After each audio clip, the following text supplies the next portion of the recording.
you're considering buying a new house in a pristine suburban neighbourhood with friendly neighbours and ample garden space, let Poltergeist be your warning. Always ask what the ground was used for first.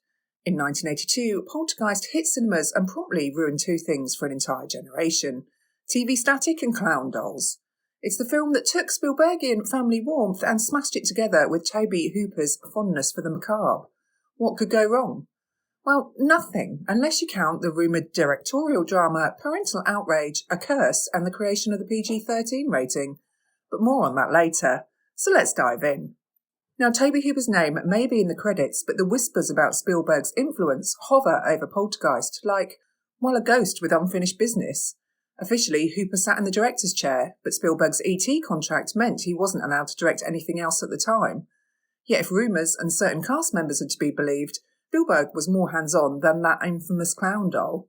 In fact, some say he was calling the shots, making sure every frame had his magic touch.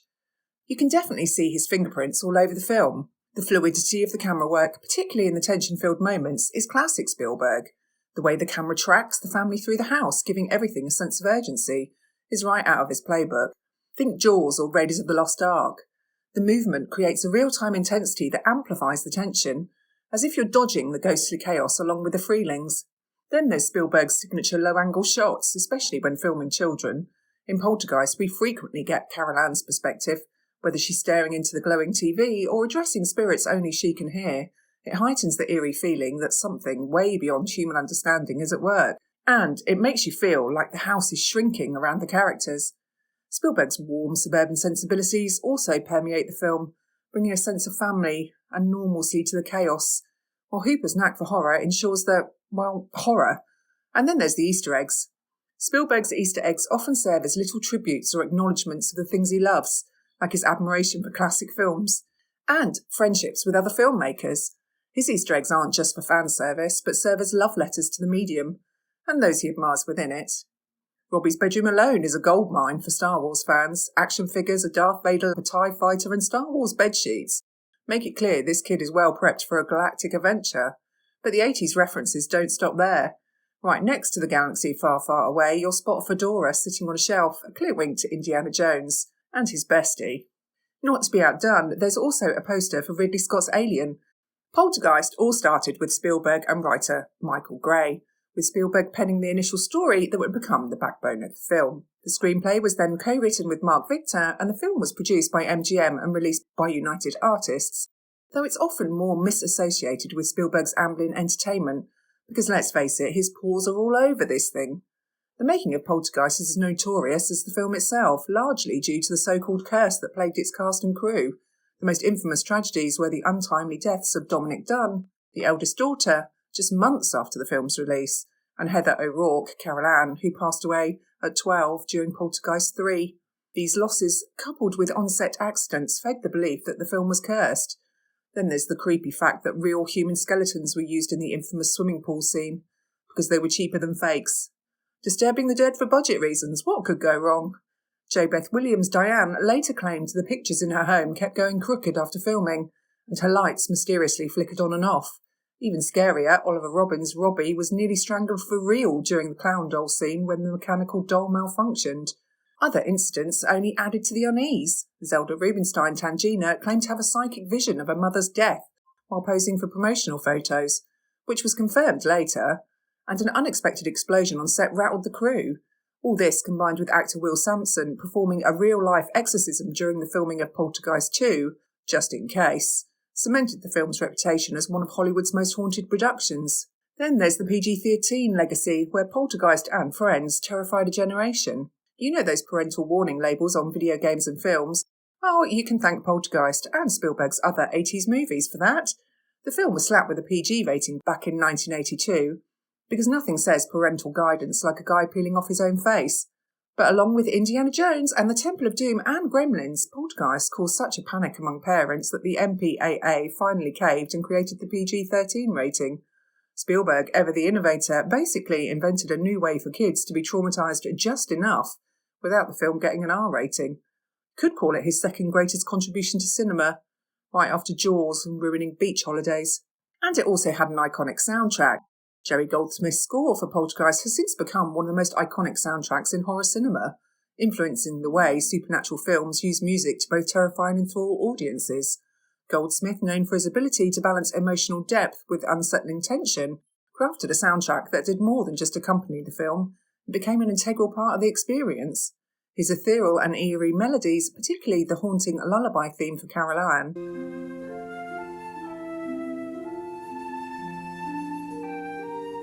set the tone for a film that oscillates between childhood innocence and otherworldliness. Influencing composers and filmmakers alike, Goldsmith's work on Poltergeist set a new standard for supernatural horror soundtracks. The way he used music to gradually build dread rather than relying on loud jump scares influenced later films like The Sixth Sense and Insidious, which adopted similar techniques to draw out tension. His blend of beauty and terror paved the way for the emotional depth in other soundtracks as well, from John Williams' haunting music for AI, Artificial Intelligence, to Christopher Young's chilling score for The Exorcism of Emily Rose. The Poltergeist soundtrack continues to be recognised as one of the most influential in the genre, embodying the emotional duality that defines great horror, where the comfort of home can be invaded by the unknown. So what happens in this 80s supernatural suburban shocker? The Freelings, your quintessential 80s suburban family, have it all. A shiny new house in a suburban paradise, a fancy TV set, and, oh yes, a graveyard under their garden. Everything's fine until little Carol Ann starts having friendly conversations with the TV static. Yes. At first, it's all a bit of innocent fun with furniture sliding around the kitchen, like a ghostly game of musical chairs. But things take a dark turn fast. A storm hits and Robbie, the family's son, finds himself in a losing battle with a giant tree. While the family is rescuing him from the jaws of their backyard flora, Carol Ann is snatched into another dimension, her voice hauntingly echoing from the TV. I can't see you, Mommy. Where are you? It's here the family realises they've graduated from quirky ghost problems to a full-blown supernatural disaster. Desperate to save their daughter, the Freelings call in paranormal investigators. Ryan photographed an extraordinary episode on a case in Redlands. That's right. It was a child's toy, just rolled 7 feet across a linoleum surface. The duration of the event was 7 hours, but I have it recorded on time-lapse camera. It's fantastic.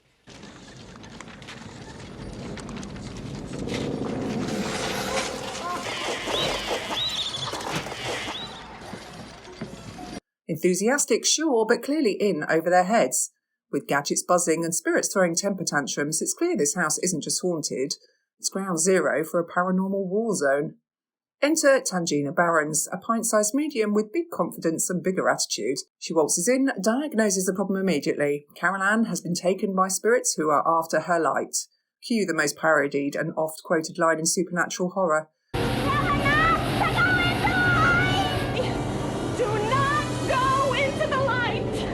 Tangina wastes no time, commanding the spirits to bugger off and prepping the family for a showdown of epic proportions. They manage to rescue Carol Ann, and the Freelings think they've finally beaten the ghosts. This house is clean. Just as they're packing to leave, then for the final kick in the teeth, Robbie gets attacked by his creepy clown doll, which comes to life in a nightmarish last stand.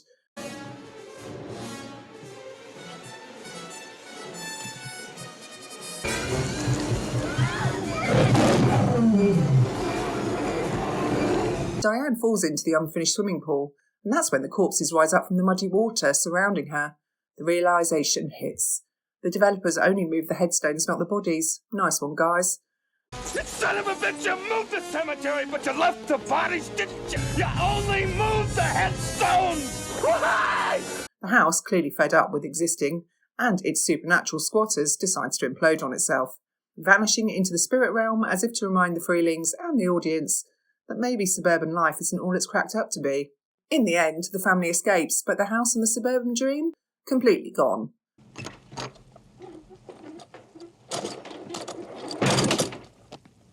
So let's talk trauma. Poltergeist didn't just scare people, it turned every innocent part of your home into a potential source of fear. And for kids? Well, there are some scenes that are probably why Gen X went feral. First up, we have the moment that made TV static horrifying, Carol Ann's sweet. They're here. Sure, it sounds cute until you realise this kid is grinning at TV static like it's offering her a job in the afterlife. Then there's the chair scene. It starts with chairs sliding around the kitchen like they're auditioning for Dancing with the Stars, and before you know it, they're neatly stacked in a perfect pyramid. No blood, no jump scare, just casual defiance of gravity. TV people. Uh-huh. Do you see them? Do you? Next up is the tree attack. Midway through the film, as if ghosts weren't enough, the tree outside Robbie's window decides it's time for a snack. The tree smashes through the window and almost drags him out like it's the star of a low-budget horror movie. So now the family isn't just dealing with poltergeists, they've got to contend with homicidal shrubbery. Now we have the face-peeling scene. One of the paranormal investigators, after a long day of spooky nonsense, takes a quick break in the bathroom. And naturally, he hallucinates that his face is melting off. Piece by piece, he peels away chunks of his own flesh in front of the mirror like it's the worst skincare routine imaginable. If you weren't already thinking, wait, this is a PG? You definitely were by this point. Ah, the 80s, when family films had a bit more edge. I also think this is actually a little bit of a tribute to The Shining in terms of the cinematography. Well done, Spielberg. Then just when you think it can't get worse, we have the clown doll scene. Robbie's creepy little clown, which has been silently judging him from across the room for most of the movie, finally springs to life and tries to strangle him. Honestly, the only thing more disturbing than this clown doll's attack is the fact that someone thought clown dolls were ever a good idea in the first place. This scene is a certified bonfire moment for any childhood toy collection.